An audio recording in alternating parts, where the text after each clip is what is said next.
lived in a world of harmony and balance. The earth we live in gives us life.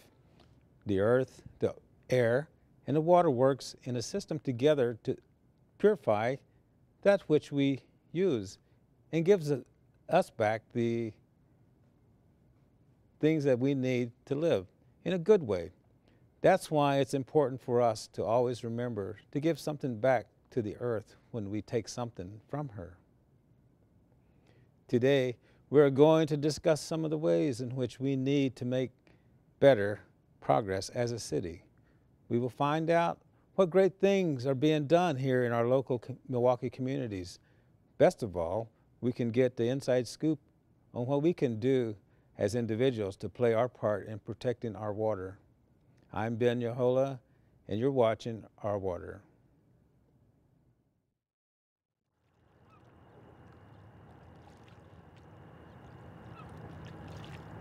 We are one with the water, and we are water, and so we're connected and we are related. In Denaway Maganug is like we are all related, and so we're one with nature. It seems like every time we take a step forward, there's companies out there and agencies that are taking you two steps backwards. And I think we live in a time when you can feel pretty despairing about all the bad news, ecological bad news that's out there. It feels like we're losing ground on so many fronts. Water, climate change, just the air quality. It's worrisome, and so I think to find ways that you can, take action right here in your own neighborhood and in your own town to do something about the situation is hopeful for people. So that's been inspiring. 10 years ago or 20 years ago or 30 years ago, everything was engineered to send the water as quickly as possible to the river.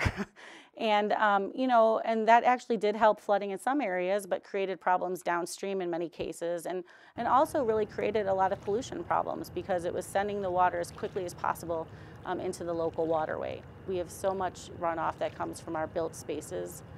We've changed the hydrology so dramatically. It used to be that when it rained, the water would go into the soil. It would go into the farm field soil. It would go into the soil in front of our homes, and it would be filtered, and then that water would replenish the rivers, via the groundwater. So, and this is why, even in really dry parts of the summer, the rivers never dry up because you have that water that soaks into the land that feeds the river again through the groundwater. The pipeline goes right through our reservation, so I'm learning about that and all the cancer that comes from the dirty water that we have. I learned that Ashland doesn't have any clean water. The Odana Reservation is fighting hard for the clean water on their reservation as well as around the communities. The other main problem that we have is bacteria. Now, some of that can come from overflows, like which combined sewer overflows, sanitary sewer overflows of sewage entering our rivers. But we also have it coming from a lot of sources that I think people don't really understand. We have a lot of it coming from dog waste, frankly. Some of it does come from urban wildlife. But the stuff that we're most concerned about, or the type of bacteria that we're most concerned about, is the human bacteria. And that often is coming from failing pipes. So failing sanitary pipes, failing storm sewer pipes. Often they're put kind of in the same trenches together during construction. And if you have two pipes that are in bad condition, that have a lot of breaks or cracks in them, often that stuff can mix. So what we see is a lot of sanitary waste from our homes and our businesses that is getting into the stormwater pipes that really should just have rain and snow melt and should be clean. There's just too much destruction today with the mining going on up north near the Bad River Indian Reservation right now. There's a threat of a mine. They're threatening the Pinokie Hills, blowing up the top of the Pinokies, and that's going to potentially damage all the water up there, all the water in the Bad River watershed, affecting our wild rice, because that's where, as Ojibwe people, that's where we were told to go. We were told to settle where the food grows on the water, and so the wild rice is sacred to us. The animals can live without us. The vegetation, the trees, the flowers, the plants, they can live without us. The waters can live without us. The air, everything can live without us, but we can't live without them. Milwaukee County, in general, we apply like 8 times the road salt that they do in other parts of the state. Part of that, I think, is because of the urban nature of the county, clearly, and the amount of roadways that we have, and highways in particular. But part of it is also our expectation that the roads be clean instantly. And so I think, you know, we're seeing a lot of chloride runoff during winter months, which people, I think, would expect. You know, the interesting thing is that we're finding really high chloride amounts even in the summer months, which a lot of us did not expect. And part of that is just because of the unbelievable amount of chloride that is going into the waterways. And so it's frankly turning some of our rivers, I wouldn't say into like saline or ocean environments, but it's certainly making them go into that direction. And that can be very harmful for fish and aquatic life. There are certain different levels that we look at, some which we're concerned about, even at a lower level over a longer period of time, can be very stressful to fish. If you look at the water, you can see it's so beautiful and precious, and sometimes, you know, you can't swim in this water, and that's a shame, because when I was a child, I grew up here in Milwaukee, I was able to go here swimming. I could swim down at the lakefront, but sometimes in the summertime, you can't do that anymore. So we really need to start thinking about the next 7 generations ahead of us and how we're going to preserve this beautiful, beautiful fresh water supply for its cleanliness, its beauty, so that, you know, the future generations can come here and swim in this beautiful water and be part of this beautiful water. Very close to Milwaukee in particular, a lot of our beaches will kind of grow like a greenish black scum algae, which is called cladophora. And it's often, you know, makes it not so nice to access our waterways or access our beaches. And a lot of that phosphorus is in fact coming from the river. But a lot of those nutrients are coming from us. I mean, they're coming from this entire 900 square mile watershed that we have, from farms.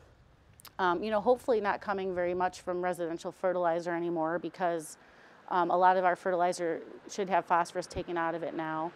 But, you know, there are still golf courses and other people that can get fertilizer that has those types of nutrients in it, which can cause nuisance algae problems along the lakefront.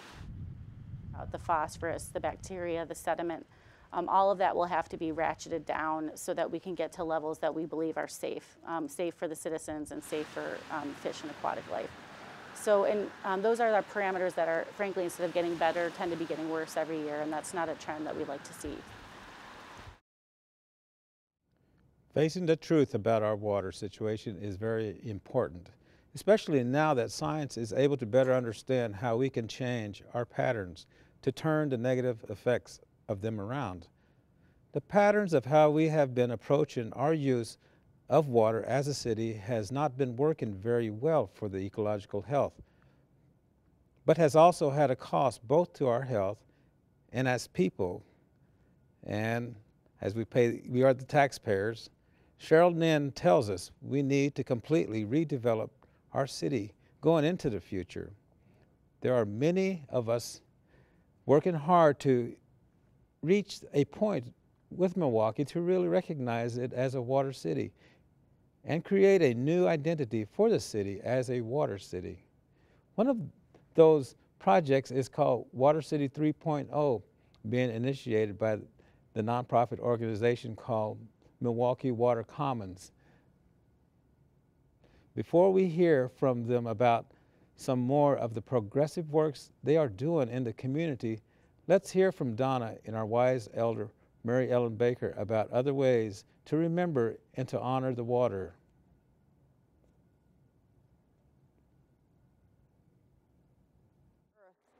And how it's so simple that all we need to do is tap into that earth energy.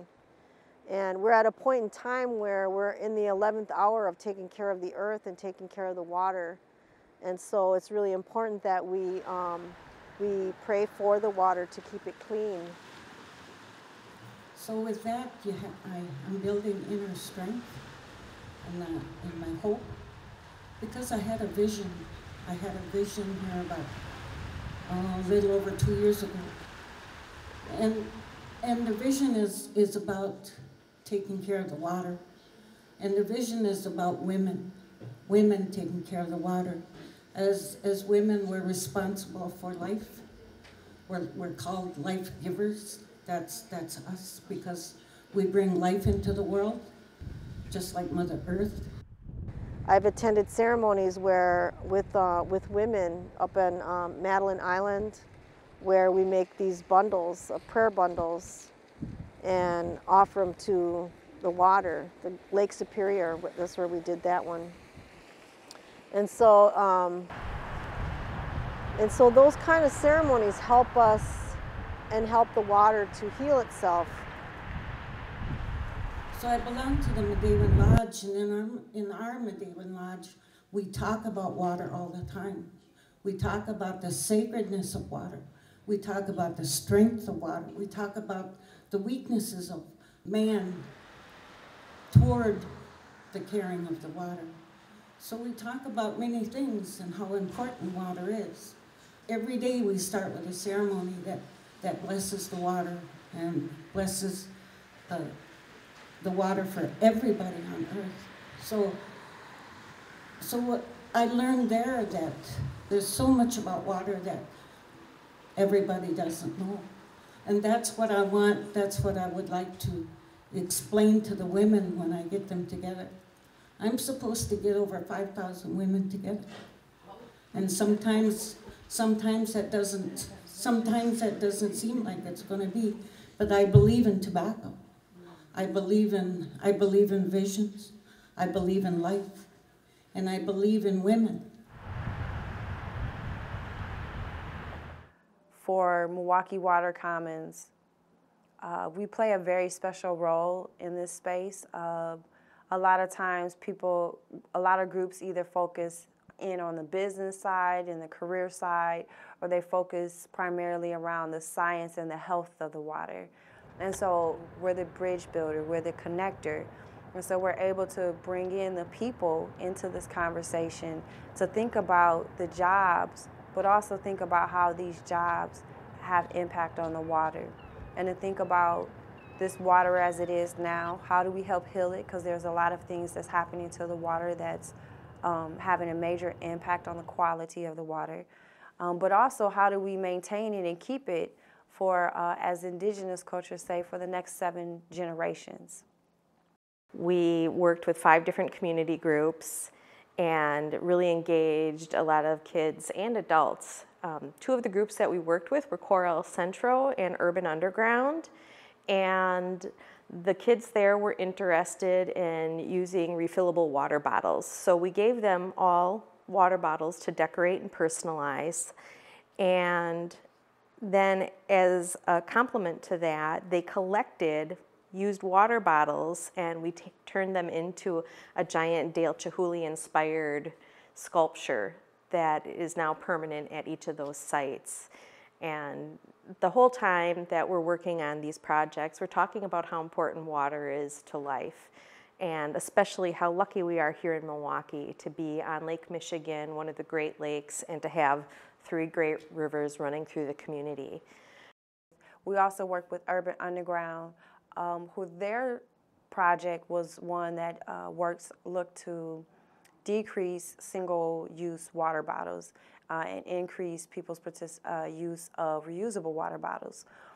So their particular project they hope to do is install refillable water bottle stations in local high schools and schools, and have around that water station some type of theme, water theme art that really kind of reflects Milwaukee's water, or some type of teaching around water and why it's important and why it's important for us to conserve it, and how this refillable water bottle station helps with that conservation. So last year we held our first We Are Water event down at Bradford Beach.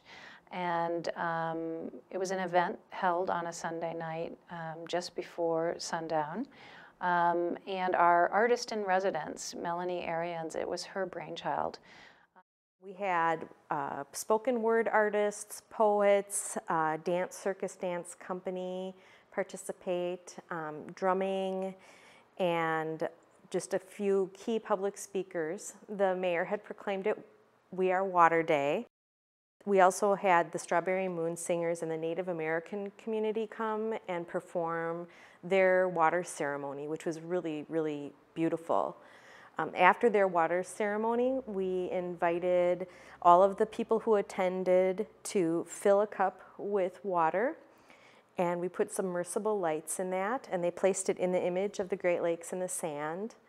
And then the Overpass Light Brigade was there to spell out statements like water is life, we are water, and respect our waters. And it was at dusk, and it looked gorgeous, a big glowing image of the Great Lakes and the beach. If you would like to attend the next We Are Water event 2015, it will be held again at the north end of Bradford Beach on August 9th from 6 to 9 p.m. Water is important to everyone. It is something that unites all people, no matter what race, religion, or creed. No one can take water out of their lives and still function. Many mistakes have been made in the past that have taken great toll on the health of our water, but now is the time to rectify that. It is not too late for us, but one day it will be. We can all play our part in reclaiming our right to protect it.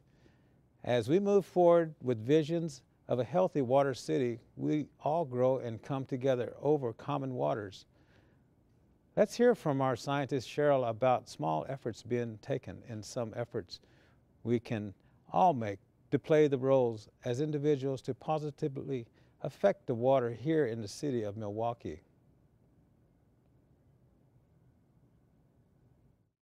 It's really helpful if people can do their part to really minimize the amount of salt that they're using, partially just by being very vigilant about shoveling, obviously, minimizing the use of salt.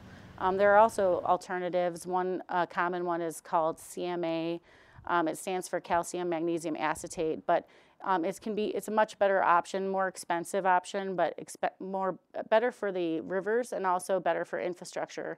Road salt obviously can be very corrosive to bridges and concrete and other structures as well. So, there's also people that use, I've heard wood ash, people have used bird seed. There's other things that sand clearly that can be used to provide traction on ice without, having to use a ton of salt. But it does require all of us to exercise more care and caution.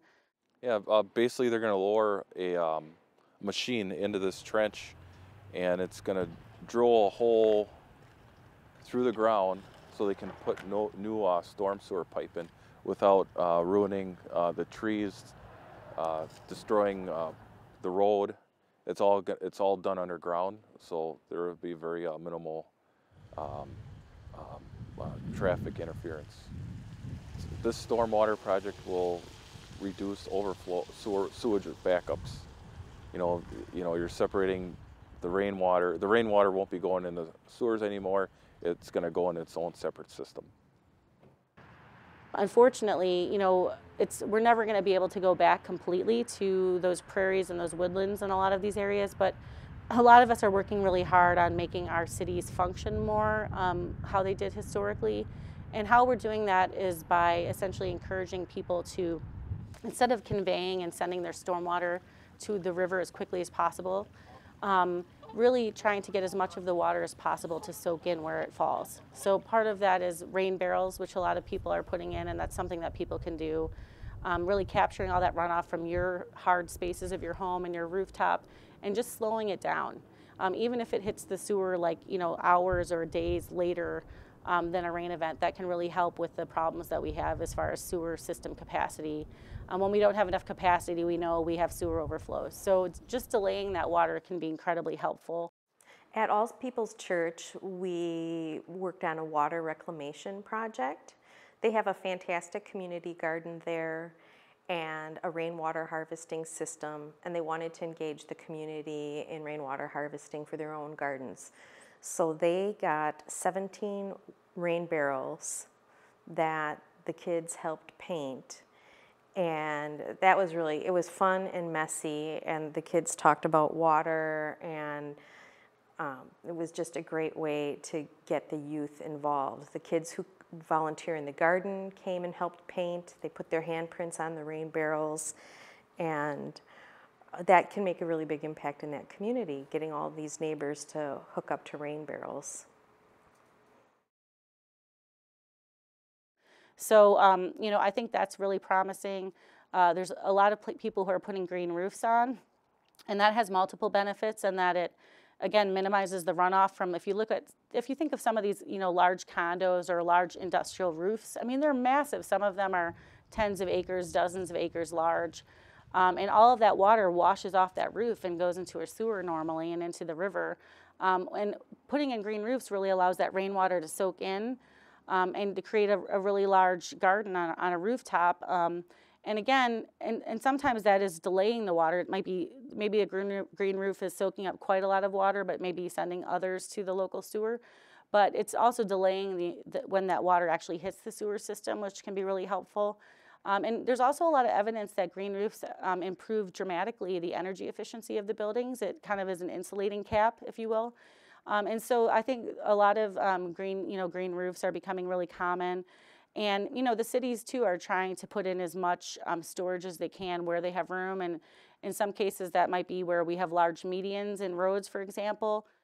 Yeah, Milwaukee actually is becoming quite a leader in green roofs. And part of this is because MMSD, frankly, who's our sewer utility, who has to deal with a lot of the runoff, especially in the downtown, the combined sewer section of Milwaukee, they have grant programs for green roofs where they cost share with businesses. So there's a lot of them popping up, and some of which are publicly accessible. There's a beautiful one on the Milwaukee Public Library that they often have tours of that people can go and check out. MMSD has one on their headquarters. 88.9, the radio station, has a beautiful one on their roof. The new Water Council building has one. Rockwell Automation has one. Just off the top of my head, I mean, there's a lot, it's becoming pretty common as far as a lot of new businesses, and frankly, even some of the new businesses on old industrial Milwaukee buildings, if they're built, you know, strongly, where they can deal with that extra weight or the extra load that would be caused by the rain garden, you know, people are increasingly putting them in because it's decreasing their stormwater fees, it's improving their energy efficiency, and so it's kind of become a no-brainer. There's also grant funds available from MMSD and many others to put in things like rain gardens and bioswales. There's some really great examples of those too in the new, the Pabst redevelopment area in the city of Milwaukee. The city has put in a lot of really nice, kind of more industrial looking bioretention, we call it, where a lot of the runoff from the roads and the sidewalks goes into these kind of wells that are vegetated with trees and shrubs and other plants. And a lot of that area, as it's redeveloping, the old Pabst Brewery area, has got some really innovative and cool BMPs that are being put in place there. And when we talk about life, we talk about water. When we talk about water, we talk about life. Because we can't live without it. No way. It's all that we have. It's the biggest gift that was given to us by the Great Spirit, and that's life and water. Nibi gijagegu gimi gwechawe nimigu gijawe nimigu nibi gijagegu gimi gwechawe nimigu gijawe nimigu nibi gijagegu gimi gwechawe nimigu gijawe nimigu nibi gijagegu gimi gwechawe nimigu Ijaweni migu. Chimiigwech. The good news is that many people are starting to learn how to implement new ways, new approaches, and create new patterns. One day, we will all remember a time when the world realized the ways in which we were doing things needed to change, and we did change them. It takes a community to make a city. Your role is important, you are powerful, and water is sacred. Let's keep moving forward and working to help the situation and to educate each other. Only when everyone realizes that their individual role is going to make a great impact, either positive or negative, we will truly be able to make the progress we need to make. I'm Ben Yahola. Thanks for watching Our Water.